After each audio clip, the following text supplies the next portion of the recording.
Hello dear students. तो basically last time हम लोग ने स्टर्न गर्लक एक्सपेरिमेंट डिस्कस किया था लास्ट वीडियो में। और उसमें हमने ये बात डिस्कस की थी कि एक जो बीम है बेसिकली वो दो पार्ट में से स्प्लिट हो जाती है। तो हमें बेसिकली स्प्लिट होने की वजह से अगर स्प्लिट नहीं होती तो हमें क्या मिलता, हमें एक ऐसा सिंगल लाइन मिलता स्क्रीन पे।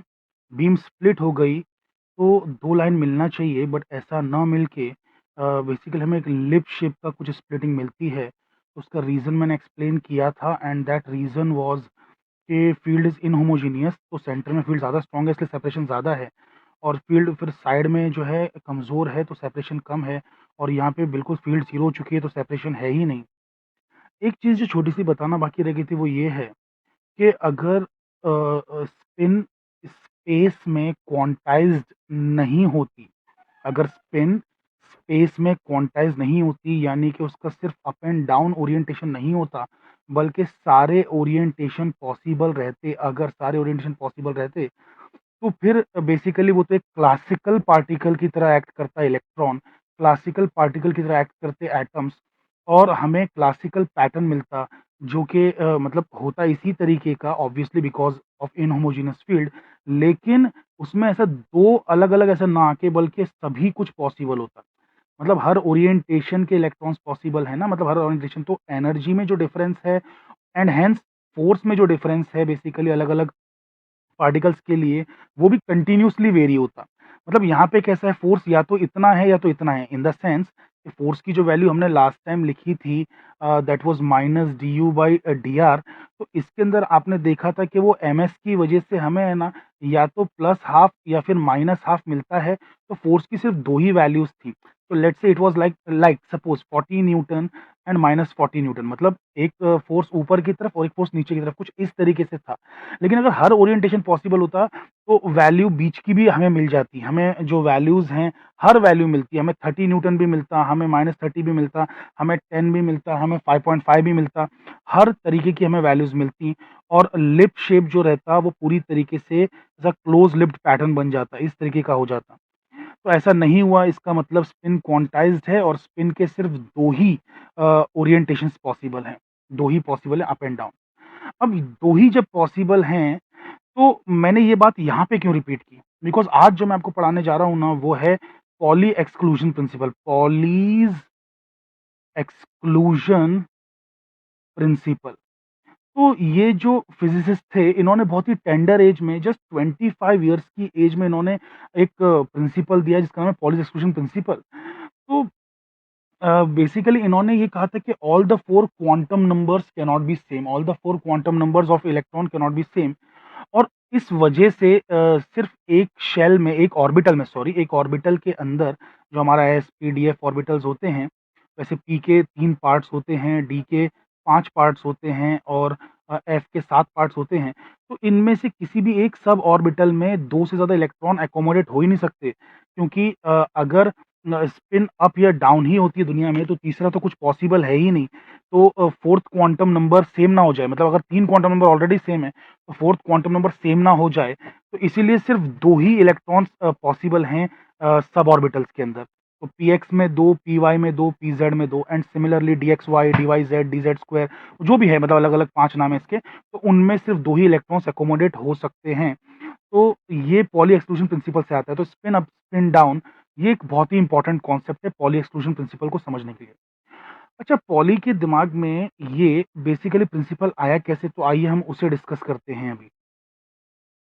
अ, तो पॉली जो है उसने ये सोचा कि कोई एटम्स जिनमें सिर्फ एक-एक इलेक्ट्रॉन का फ़र्क है, जस्ट एक इलेक्ट्रॉन का डिफरेंस है, उनकी केमिकल प्रॉपर्टीज़ इतनी ड्रास्टिकली अलग कैसे हो सकती हैं? लाइक फॉर एग्ज़ाम्पल, आप जानते होंगे फ्लोरीन को, तो फ्लोरीन का जो एटॉमिक नंबर है 9 है, और जो नियॉन है, नियॉन का एटॉमिक नंबर है 10। अब आप जानते हैं कि फ्लोरीन बहुत ही हाइली रिएक्टिव गैस है। यानी कि इतनी रिएक्टिव गैस है कि जहाँ तक मैंने इसके बारे में सुना था, इसकी कहानी केमिस्ट्री टीचर ने हमारे बताई थी कि इसको आइसोलेट करने में, मतलब इसको आइसोलेट करने में 4-5 साइंटिस्ट लोगों ने अपनी आँखें गँवा दी थी। It is very highly reactive, और ये इसको आइसोलेट करना दूसरे किसी कंपाउंड में से, जैसे फॉर एग्ज़ाम्पल हाइड्रोजन फ्लोराइड या ऐसा कुछ भी, कोई भी कंपाउंड है, या हाइड्रोफ्लोरिक एसिड भी कह सकते हैं। तो इसमें से इसको आइसोलेट करना बहुत ही डिफ़िकल्ट है और जब इसको आइसोलेट कर लेते हैं तो अगर इसके कॉन्टैक्ट में आ जाए तो आँखें-वाँखें इंसान की बिल्कुल ख़राब हो जाती हैं। तो ये बहुत ही हाइली रिएक्टिव गैस है और आप जस्ट 1 इलेक्ट्रॉन के फ़र्क से देखिए, this is a neutral gas. जो नियॉन है it is completely inert and neutral gas. तो 1 इलेक्ट्रॉन के फ़र्क से आखिर कैसे जो है प्रॉपर्टीज़ इतनी ड्रास्टिकली डिफरेंट हो सकती हैं। तो एक बात तो पॉली ने जो कही थी वो ये है, ठीक है? कि they are very, very drastically opposite, ठीक है?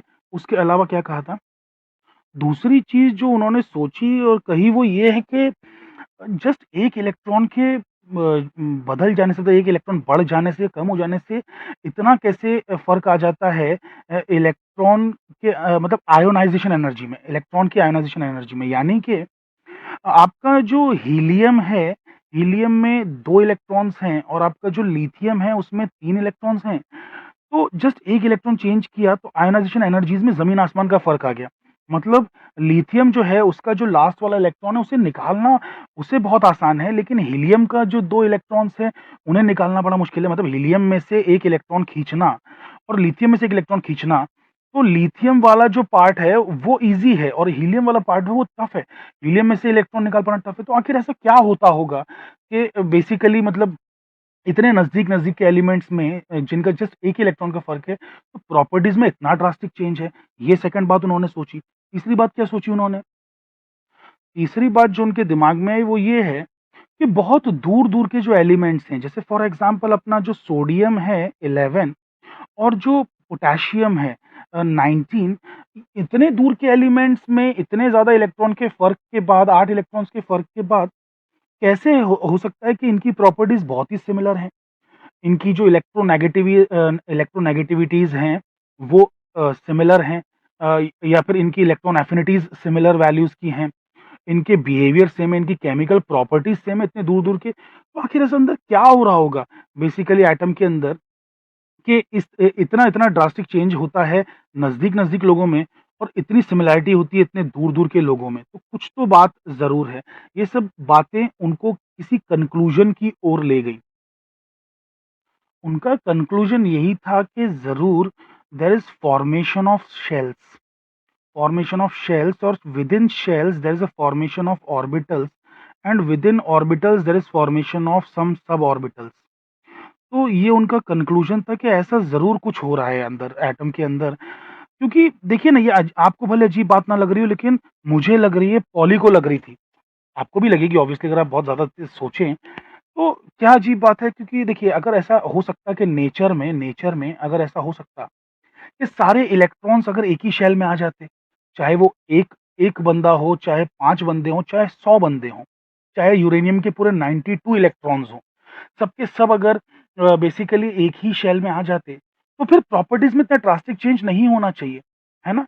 प्रॉपर्टीज़ में मतलब कि भई खाली एक इलेक्ट्रॉन बढ़ जाने से एक बंदा जो है इतना रिएक्टिव है और इतना एक बंदा जो है बिल्कुल न्यूट्रल है, एकदम इनर्ट गैस है। तो इतना सेम शेल में रह के तो मुश्किल लग रहा है या फिर कुछ तो बात है, ठीक है? अगर सब सेम सेम शेल में थे और वैसे ही एक बंदे में से इसमें से पुल कर पाना इलेक्ट्रॉन मुश्किल है और इसमें से पुल कर पाना बड़ा आसान है। अगर एक ही शेल में सब के सब इलेक्ट्रॉन्स रह रहे होते, तो ये बड़ा मुश्किल होता ना।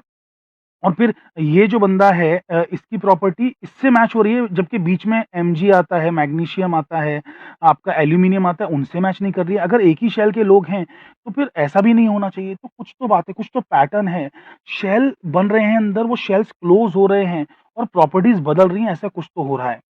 तो हीलियम-विलियम को देख के तो लगता ही है कि भाई 2 इलेक्ट्रॉन्स जैसे ही जुड़ गए, आपस में मिल गए, उनकी स्पिन-स्पिन जो है आपस में बैलेंस-वैलेंस हो गई कुछ और मतलब स्पिन अप डाउन वो जो है सब कुछ मेंटेन हो गया प्रॉपर्ली और फिर उसके बाद में वापस से नई शेल स्टार्ट हो रही है और यहाँ से फिर अकेला इकलौता इलेक्ट्रॉन है अनपेयर्ड है तो उसे निकालना आसान है। तो ऐसा कुछ एक आइडिया मिल रहा है बेसिकली। वैसे ही यहाँ पर भी कुछ ऐसा हुआ 2-2-2 करके मिलते गए, यहाँ पर तो एक अकेला बंदा लास्ट में बच गया। 8+1 है ना ये 8+1 तो 8 लोगों की तो जोड़ी बन गई, एक बंदा बच गया। तो एक बंदे की वजह से ज़्यादा खतरनाक प्रॉपर्टी आ रही है और यहाँ पर जो है बेसिकली उसको भी एक साथी मिल गया, जब 9वें इलेक्ट्रॉन को एक साथी मिल गया तो बेसिकली ये इनर्ट हो गया। तो ऐसे शेल का कॉन्सेप्ट जो है ये सब चीज़ें दिमाग में पॉली के आने लगी और ये बिल्कुल नेचुरल है, बिल्कुल लाज़मी है ऐसा दिमाग में आना। क्योंकि जो प्रॉपर्टीज़ आप केमिस्ट्री में देखते हैं एलिमेंट्स की बहुत ही अनप्रेडिक्टेबल है। केमिस्ट्री को मैं कहूँगा कि बहुत ही अनप्रेडिक्टेबल ट्रेंड जो होते हैं ना देखना चाहिए, मतलब ट्रेंड में भी बहुत सारा एक्सेप्शंस हैं। जो एक ट्रेंड दिखना चाहिए वो ट्रेंड ना होके बल्कि एक्सेप्शंस बहुत सारे हैं। तो ये चीज़ पॉली को भी जो है बेसिक पहले तो केमिस्ट्री फिजिक्स वाले बहुत बातें किया करते थे, अब थोड़े दूर-दूर हो गए हैं। बट एनीवे अब फिर से ज़माना आ रहा है इंटरडिसिप्लिनरी रिसर्च का। लेकिन पहले इन लोग का कॉन्टैक्ट रहता था हमेशा फिजिक्स वालों का केमिस्ट्री वालों से और मैथ्स वालों से। तो ये लोग जो हैं मतलब सोचा करते थे कि भाई ऐसे-ऐसे कैसे हो सकता है ना? तो केमिस्ट्री ने हमारी काफ़ी हेल्प की है डेवलप करने में फिजिक्स के मॉडल्स। तो बेसिकली पॉली ने ये सब चीज़ों को देखते हुए पॉली जो थे कंक्लूज़न पे पहुँचे कि भाई मतलब यानी कि उसका एक स्टेटमेंट बना दिया कि no two electrons in inside an atom in an atom can have can have all 4 quantum numbers same. तो क्वांटम नंबर सेम नहीं हो सकते चारों के चारों। एक क्वांटम नंबर को तो अलग होना पड़ेगा। अब इसकी वजह से इलेक्ट्रॉनिक कॉन्फ़िगरेशन का कॉन्सेप्ट डेवलप हो गया। इलेक्ट्रॉनिक कॉन्फ़िगरेशन, तो आइए इलेक्ट्रॉनिक कॉन्फ़िगरेशन देख लेते हैं कि भाई ये क्या होती है। सो इलेक्ट्रॉनिक कॉन्फ़िगरेशन को हम समझने की कोशिश करते हैं। तो इलेक्ट्रॉनिक कॉन्फ़िगरेशन में ऐसा है कि suppose if you take n equals to 1 shell, यानी कि इसको हम बोलते हैं k शेल नॉर्मली। याद रखना बोर ने दिया था कॉन्सेप्ट शेल्स का, सिर्फ़ शेल्स का कॉन्सेप्ट दिया था।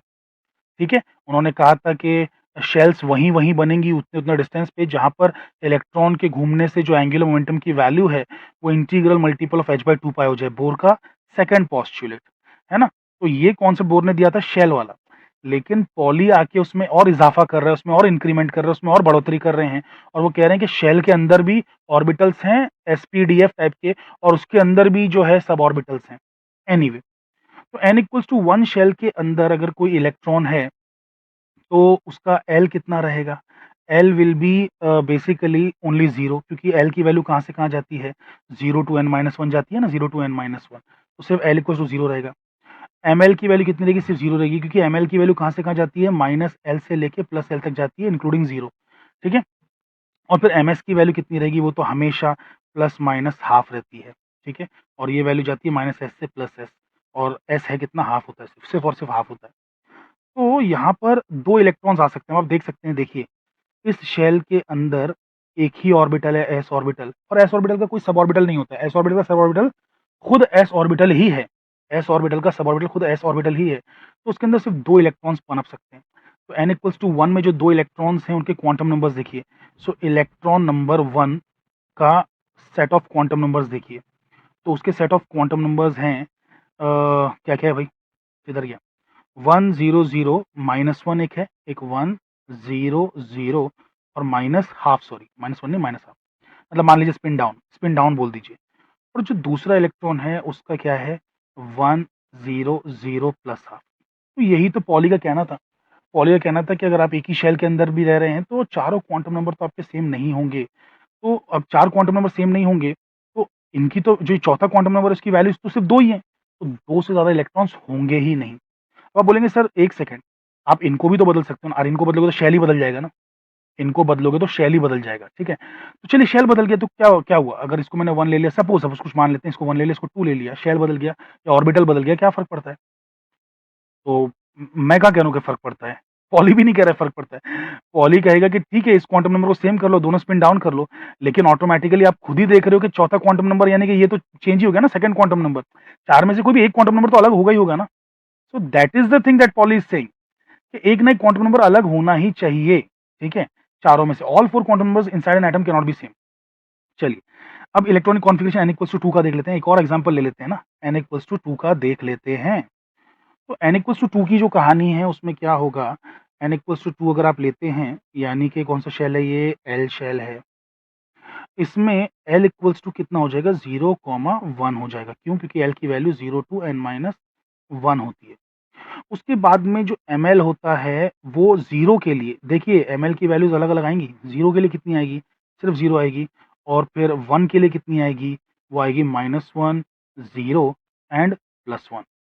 ms की वैल्यू क्या होगी? ms की वैल्यू इस बंदे के लिए, कोई भी बंदा हो उसके लिए ms की वैल्यूज़ कैसी रहती हैं? प्लस माइनस हाफ़ होती हैं। तो प्लस माइनस हाफ़ 2 इलेक्ट्रॉन्स इधर ही आ गए। ये 2 इलेक्ट्रॉन्स कैसे आए पता है ना?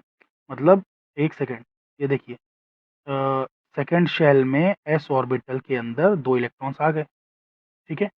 अब ये कहानी दूसरी है, इधर वाली, देखिए इधर राइट साइड वाली कहानी दूसरी है। राइट साइड वाली कहानी में क्या है देखिए ज़रा ध्यान से, एमएस की वैल्यूज़ जो होंगी, इसके लिए 1 के लिए भी प्लस माइनस हाफ होंगी, 0 के लिए भी प्लस माइनस हाफ होंगी और प्लस 1 के लिए भी प्लस माइनस हाफ होंगी। तो यहाँ पर आप देख सकते हैं कि ये जो चीज़ है, ये, ठीक है? लाइक दिस, ठीक है? तो इस तरीके से रहेगा। तो n इक्वल्स टू 2 के लिए, ये n इक्वल्स टू 2 के लिए हमें ये भी, ओह सॉरी, मैंने इसमें एक मिस्टेक कर दिया, 1 को तो इंक्लूड ही नहीं किया। हाँ, ये आई एम सॉरी। ठीक है, अब देखिए आप, है ना? तो सेकंड शेल यानी कि एल शेल में p ऑर्बिटल में 6 इलेक्ट्रॉन्स आ सकते हैं। एक को आप px बोल दीजिए, py बोल दीजिए, pz बोल दीजिए। तो 2 इलेक्ट्रॉन्स आ सकते हैं, 2 इसमें, 2 इसमें, 2 इसमें, है ना? इस तरीके से है बेसिकली। आई होप कि आप समझ रहे हैं कि ये px है, ये py है, pz है और इस सब ऑर्बिटल के अंदर 2 इलेक्ट्रॉन, 2 इलेक्ट्रॉन, 2 इलेक्ट्रॉन आ गए, तो 6 इलेक्ट्रॉन्स। सो समझ रहे हैं ना? तो ये जो इलेक्ट्रॉन के क्वांटम नंबर्स हैं कैसे हैं? तो 8 इलेक्ट्रॉन्स हैं। अब 8 इलेक्ट्रॉन्स का कॉम्बिनेशन लिखना ज़रा मेरे लिए मुश्किल होगा, बट ठीक है, चलिए वीडियो को होलसम बनाने के लिए लिखना तो पड़ेगा ही। तो पहला इलेक्ट्रॉन है, उसके लिए शेल नंबर 2 s ऑर्बिटल, है ना? s ऑर्बिटल, उसकी सब ऑर्बिटल भी 0 ही होती है और प्लस हाफ, उसका ओरिएंटेशन स्पिन अप हो गया। इलेक्ट्रॉन 2 ले लीजिए, सेकंड शेल, s ऑर्बिटल, सब ऑर्बिटल भी s है और इसका माइनस हाफ हो गया। इलेक्ट्रॉन नंबर 3 ले लीजिए, उसका क्या होगा? अब ये तो s ऑर्बिटल भैया पूरा भर गया, ये s ऑर्बिटल कंप्लीट हो गया। अब हम लोग आते हैं किस चीज़ पर आते हैं, p वाले ऑर्बिटल पे। तो p वाले ऑर्बिटल में कैसा है? p वाले में है 2, 1, क्योंकि p ऑर्बिटल के लिए 1 होता है ना, तो 1, है ना? अज़ीमुथल क्वांटम नंबर जो होता है वो 1 होता है। तो 2, 1 एंड फिर उसके बाद में, अच्छा, इसमें वैल्यूज़ क्या-क्या रहती हैं? एक बार रहती है, मतलब एक तो -1 रहती है, एक बार +1 रहती है ना? इस तरीके से होता है ना? तो +1 के लिए ले लेते हैं, चलिए +1 के लिए लेते हैं एक बार plus half, sorry, plus half, और +1 के लिए लेते हैं एक बार माइनस हाफ। तो 2 कॉन्फ़िगरेशन तो ऐसे ही मिल गई। ये आपका मान लेते हैं कि px वाला कंप्लीट हो गया, मान लेते हैं ना px वाला कंप्लीट हो गया। तो ये 4th इलेक्ट्रॉन का था। 5th और 6th इलेक्ट्रॉन का भी सीन कुछ सिमिलर ही रहेगा। उसमें second shell, p orbital, p orbital में जो ml की वैल्यूज़ हैं, ml की वैल्यूज़ 1 होती हैं, 0 होती हैं और -1 होती हैं। तो 0 वाला ले लेते हैं, 0 वाला ले लेते हैं, और जो 0 वाला लिया है उसमें एक बार आएगा प्लस हाफ और एक बार आएगा माइनस हाफ। सो आई होप कि आपको ये बात समझ में आ रही है, ठीक है? फिर उसके बाद में 7th और 8th इलेक्ट्रॉन जो हैं अपने पास, 7th और 8th इलेक्ट्रॉन, तो उसमें जो है वो है 2, 1, अच्छा, अब ये ml क्या रहता है? -1, तो इसके लिए एक बार प्लस हाफ और एक बार -1 के लिए ही minus half. So it was a tedious process, but anyway हम डेमोंस्ट्रेट करने में सक्षम हुए कि 6 इलेक्ट्रॉन्स तो भाई इस बंदे के अंदर होंगे, किस बंदे के अंदर होंगे? 6 इलेक्ट्रॉन्स होंगे, मतलब p ऑर्बिटल के अंदर, है ना? तो हमने वो 6 इलेक्ट्रॉन्स बनाने में हम लोग जो है सफल हो गए। तो बेसिकली p ऑर्बिटल, ठीक है? p ऑर्बिटल हमने बना दिया। तो 8 इलेक्ट्रॉन्स आ सकते हैं n इक्वल्स टू 2 में। वैसे n इक्वल्स टू 3 करने जाएँगे तो कितने आएँगे? आपको मालूम होना चाहिए, बोर का फ़ॉर्मूला था ना, बोर का फ़ॉर्मूला था, Bohr's formula was for number of electrons in a shell, 2n square. So first shell में 2 इंटू 1 का स्क्वायर यानी कि 2, और सेकंड शेल में 2 इंटू 2 का स्क्वायर यानी कि 8, और थर्ड शेल में 2 इंटू 3 का स्क्वायर यानी कि 18, है ना? 2 इंटू 9 18 होता है ना, 3 का स्क्वायर 9। तो बेसिकली इस तरीके से आप इलेक्ट्रॉन कॉन्फ़िगरेशन बना सकते हैं और पॉली एक्सक्लूजन प्रिंसिपल को पूरी तरीके से समझ सकते हैं। तो पॉली एक्सक्लूजन प्रिंसिपल सिंपली खाली ये बोलता है कि चारों क्वांटम नंबर्स तो किसी भी 2 इलेक्ट्रॉन के जो सेम एटम के अंदर हों, सेम नहीं हो सकते। एक ना एक क्वांटम नंबर अलग होगा। आप देख लीजिए, आठों के आठों इलेक्ट्रॉन में से एक भी सेट दूसरे सेट से मैच नहीं कर रहा, एकदम डिफरेंट है, एकदम डिफरेंट है। और 8 ही क्यों है, 9वां क्यों नहीं आएगा? 9वां कॉम्बिनेशन पॉसिबल क्यों नहीं है? Because of this spin, spin up and down, क्योंकि स्पिन की सिर्फ़ 2 ही वैल्यूज़ हो सकती हैं। अब आप कुछ और ट्राई नहीं कर सकते इसके अंदर, ठीक है? अरे वो जो सारे के सारे कॉम्बिनेशंस हैं ना, बेसिकली वो आपको ये सब रूल्स के अकॉर्डिंग जाना पड़ेंगे ना।